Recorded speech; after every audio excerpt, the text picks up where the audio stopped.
पंजनत खां पाणीअ जो 6 लख क्यूसिक जो वहिकिरो सिंधु दरिया में शामिल थियण लॻो। गुडू बैराज में पाणी जी सतह में वधण लॻी। मथां वहिकिरो 4,01,352 क्यूसिक ऐं हेठां वहिकिरो 3,80,000 क्यूसिक रिकॉर्ड कयो वियो।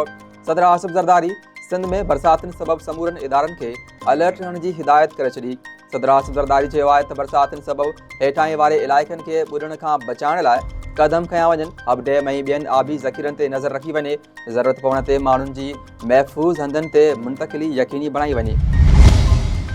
सिंध सरकार जी तर्जुमान सादिया जावेद वफ़द सां गॾु इंडस डेल्टा जी आख़िरी ॻूठ आतरकी पहुची वई। ॿोॾि बाबति फोकल पर्सन ऐं सूबाई वज़ीर रियाज़ शाह शिराज़ी हुकूमती तर्जुमान खे ब्रीफिंग ॾिनी।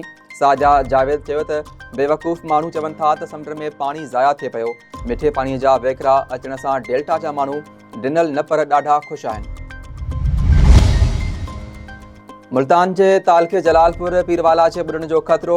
शहर खे बचाइण लाइ बाईपास वटि बंद खे हथरादू घारो हयो वियो।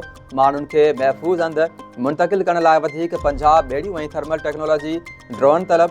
इंतिज़ामिया मूजिबि शहर जे बचाव लाइ ठहियल बंदि पाणीअ जे दबाव सबबि केॾी महिल बि टुटी सघे थो। मुज़फ़रगढ़ में अज़मतपुर बंदि टुटण सबबि केतिरा ई ॻोठ पाणी हेठि अची विया।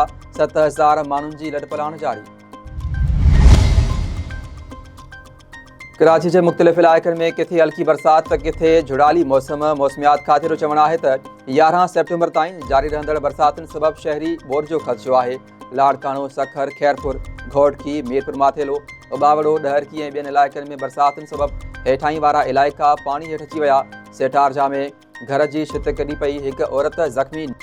नगर पार्क में कारूझर जबल मां घोड़धड़ो नदी, भेटियाणी नदी ऐं आबशार वहण लॻा। 1965 जंग में शहीदनि ऐं गाज़ियुनि खे सलाम। 8 सेप्टेम्बर 1965 पाक नेवी भारती बंदरगाह कोदवारा ते हमिलो करे रेडार स्टेशन खे तबाह करे दुश्मन जो गुरूर खाक में मिलायो हो। वज़ीर आज़म शहबाज शरीफ़ जी पाक नेवी जे जवाननि ऐं ऑफिसरनि खे भेटापेश। सिंध समेत समूरे मुल्क में ख़्वानगी जो आलमी ॾिहाड़ो मल्हायो पियो वञे। पीपल्स पार्टी जे चेयरमैन बिलावल भुट्टो ज़रदारी पंहिंजे पैगाम में चयो आहे त ख़्वानगी ऐं जमहूरियत तरक़ीअ जो रूह आहे। ख़्वानगी रुॻो पढ़ण ऐं लिखण जी सलाहियत न, पर इहो बुनियादु आहे जंहिंसां क़ौमूं पंहिंजे तक़दीर जो तयन कंदियूं आहिनि। पीपल्स पार्टी जो यकीन आहे त गुरबत ऐं जहालत जे ज़ंजीरुनि खे तोड़ण जो सभ खां ताक़तवर हथियार तालीम आहे।